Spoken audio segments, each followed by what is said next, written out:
Bonjour, bienvenue dans le jardin de Grandiflora, deuxième épisode de la semaine dédié au jardin. Cette semaine, je tiens vraiment à pointer ces Viola cornuta, la manière dont elles se sont développées en 2 semaines. Vraiment, quand vous prenez le petit godet qu'on a pris, qui était un petit peu plus que ça, plus petit que ça, c'était vraiment les tout premières Viola cornuta qui pointaient le bout de leur nez. On les a plantées et là maintenant elles ont presque triplé de volume. C'est extraordinaire, vraiment c'est des petites merveilles. N'hésitez pas, plantez des Viola cornuta, c'est très florifère, c'est compact, c'est dense, c'est vraiment de toute beauté. Alors en fait aujourd'hui ce qu'on va faire c'est qu'on va alterner avec nos pots dans cette bande. Donc dans cette bande on avait planté des bégonias rouges, donc qui devraient souffrir, je dis bien qu'ils devraient parce qu'en fait ça fait 2 années que je les conserve quand même d'une année sur l'autre. Mais c'est quand même pas une bande harmonieuse, donc ce que je vais faire, c'est que je vais quand même créer un petit rappel avec toutes les taupières qui sont dans ce jardin. En fait, on est dans l'entrée, et dans cette entrée, on a créé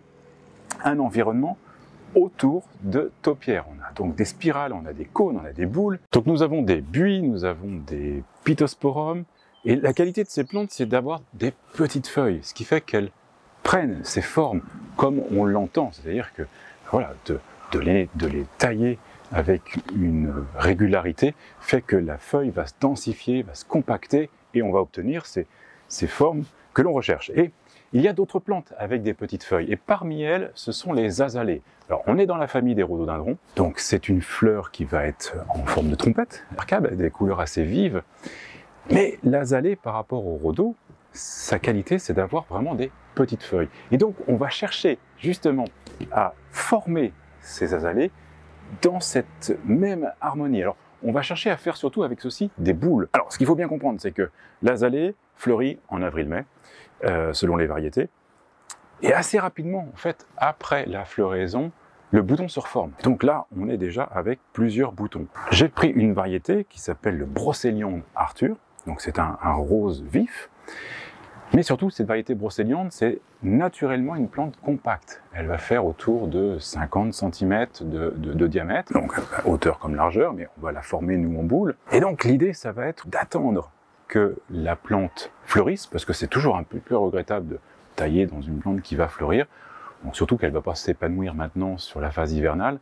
Donc on va la planter, la laisser s'épanouir, mais surtout, dès la floraison, on va lui redonner une forme qui fera que on va créer, on commence à le deviner un petit peu, il y a cette forme qui va se densifier et on va faire en sorte qu'il y ait plein de pousses à l'intérieur qui viennent voilà, densifier la plante et qui, dans 2-3 ans, formera une belle boule. Et vraiment, quand les fleurs sont là, au printemps, avril, mai, et que c'est une boule, ah, c'est vraiment de toute beauté. Donc voilà, c'est ce qu'on va chercher à faire, planter les azalées qui pour cette année ne seront pas dans le thème des taupières, mais qui dès l'année prochaine vont commencer à se former, à pousser avec la forme qu'on leur demande.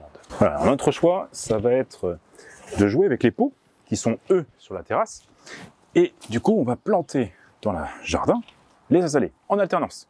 Donc on va avoir un pot, une plante. Et le jeu, ça va être de faire ce petit rappel dans le massif des Viola cornuta qu'on a dans les pots. Il faut rappeler que les pots, on a fait ce qu'on appelle des plantations en lasagne. Ça veut dire qu'on a fait une couche de bulbe et les pensées par-dessus. Donc en février-mars, le bulbe va commencer vraiment à se présenter, et peut-être mars-avril, on va être avec cette couleur jaune qui va très bien ressortir avec le vert foncé des azalées. Donc en fait, ça va être tout ça, ça va être assez harmonieux. Mais l'idée, c'est d'avoir devant les pots le rappel de la cornuta au sol, ce qui veut dire qu'on va avoir vraiment différents étages dans notre plantation.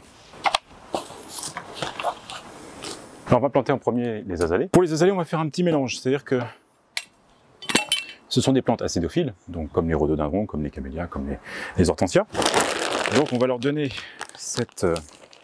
un mélange qui va être basé avec de la terre de bruyère, mais pas que, parce que je trouve toujours la terre de bruyère très légère. Et je sais que ce sont des plantes qui aiment bien quand même une certaine consistance. Donc certes c'est une bonne terre, mais j'aime bien l'associer toujours avec du terreau. Comme ça on va avoir un petit peu plus de consistance et d'éléments organiques. Et puis on va aussi mélanger la terre que l'on va extraire du sol, et on va mélanger tout ça et on va remettre ça autour des azalées. Comme ça ils auront vraiment une combinaison où ils auront la structure du sol existante, le terreau et la terre de bruyère.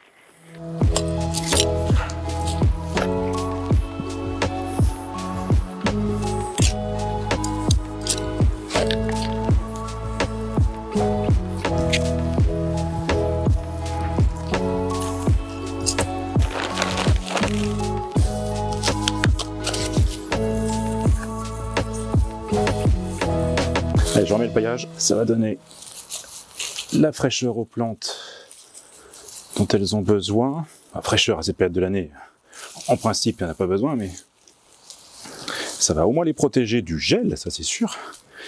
Et surtout, ça va se décomposer et nourrir le sol. Et ça va être essentiel.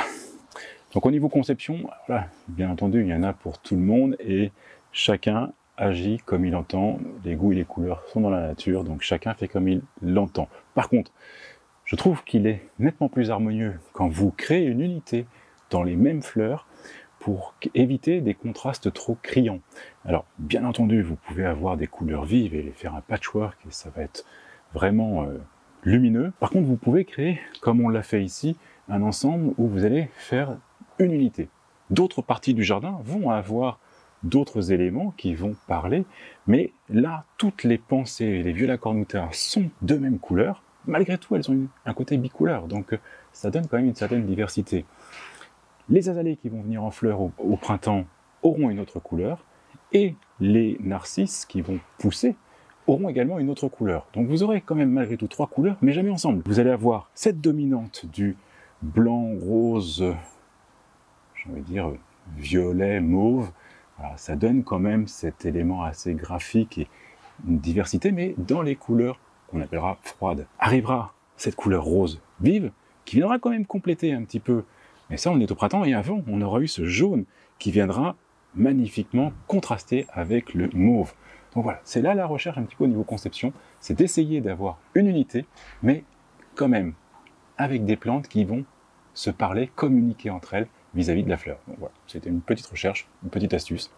Voilà, je vous laisse communiquer et me dire ce que vous en pensez. Comme je l'ai dit en introduction, on n'est pas encore au point des boules qui sont derrière moi.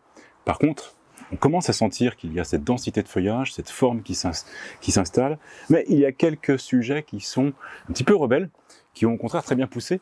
Et là, j'ai pas quand même envie, puis d'ailleurs même il n'y a pas de bouton floral, donc j'ai pas trop de...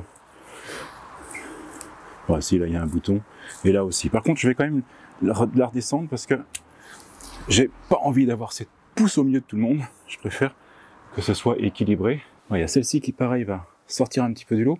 Donc je vais aller la tailler. Et voilà, comme ça, j'ai tout mon massif qui est aligné. Et maintenant, il n'y a plus qu'à attendre la floraison au mois d'avril. Et avant de vous quitter, de vous retrouver demain, j'aimerais vous montrer cet espace où, en fait, il y a 15 jours, on était très inquiets. Enfin, j'étais très inquiet de cet espace qui était très très sec. Par rapport à celui-ci qui était vert et celui-ci qui était vert. Donc pourquoi est-ce que ces deux zones-là étaient vertes et que celle-ci, par rapport au prunus et peut-être un peu plus au soleil, était vraiment sèche? Donc j'ai terroté tout comme les autres zones. J'ai forcé un petit peu en graminé pour m'assurer qu'on refasse un gazon. Ce n'était pas vraiment refaire un gazon, mais c'était terroté tout simplement. Et je suis assez content parce que ça fonctionne. Donc voilà, c'est gagné. Je pense qu'on va avoir une belle pelouse. Je vais encore attendre 15 jours, 3 semaines parce que, oh, peut-être pas 3 semaines, mais une semaine, 15 jours, c'est sûr, pour que cette graminée se développe bien, s'enracine bien. Et puis après, on va tondre. Là, par contre, il y a un peu trop de pissenlits à mon goût. Donc, je vais retirer quelques pissenlits.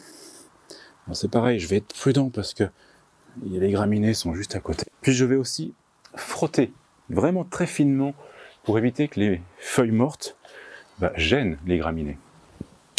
Donc là, je vais continuer le travail une fois que je vous aurai laissé. Mais voilà, je vais ramasser mes feuilles délicatement pour qu'elles ne gênent pas, qu'elles ne bloquent pas la lumière sur ces petites graines, ces petites semences qui sont en train de se lever. D'ailleurs, je vais retourner mon balai et je vais les envoyer dans le massif qui est là. Donc voilà, même si, et surtout, si vous avez une pelouse qui est bien entendu âgée, pas aussi frêle que la mienne, c'est le moment. Il faut surtout pas se laisser dépasser par les feuilles qui, elles, peuvent gêner vraiment le gazon installé. Donc c'est le moment, sortez le balai à gazon.